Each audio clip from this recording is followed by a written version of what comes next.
Hey,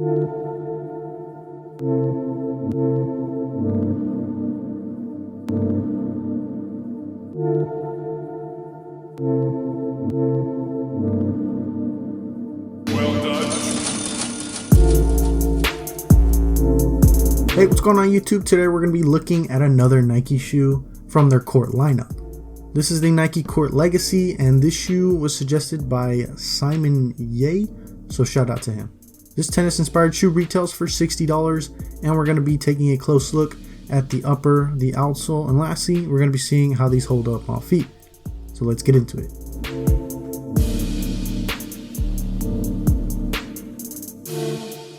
Most of the upper is made of leather. The leather feels very similar to the leather on the Nike Court Visions. It's good quality for the price, but it does feel a little bit plasticky like vinyl. We have a nice Nike tag on a lightweight foam tongue. Below that we have some typical flat white laces.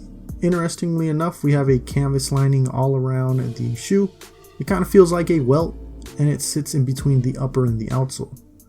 I don't know if it helps with waterproofing, but it does add some flair to the shoe. On the side we have a black Nike swoosh. On the rear we got some Nike branding with the Nike lettering on a tab, and then below some more branding on the outsole.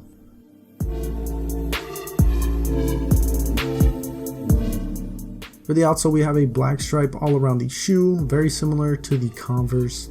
The tread pattern below is a pretty standard herringbone tread pattern. It looks really similar to the tread pattern on a Nike Blazer and many other shoes. Lastly, the shoe has a comfort insole. Unfortunately, it's not removable, it's glued down, so I can't really show you guys that well.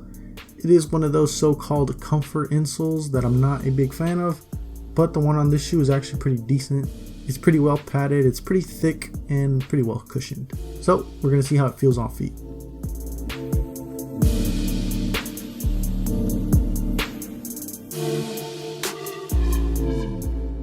I did go true to size on the shoes, and it felt a bit tight on the toes. I would recommend going a half size up for a more comfortable fit. Width wise, they have a pretty standard width. It's not wide and it's not super narrow either.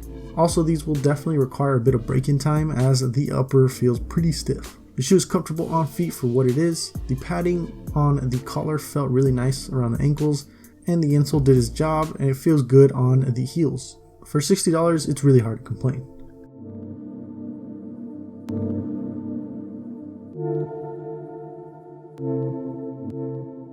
Overall, this is a really solid $60 entry for Nike.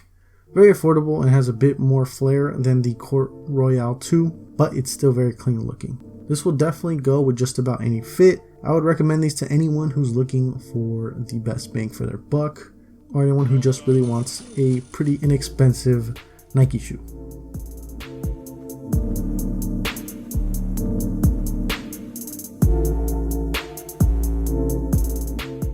Like and subscribe if you guys enjoyed the video or found it helpful.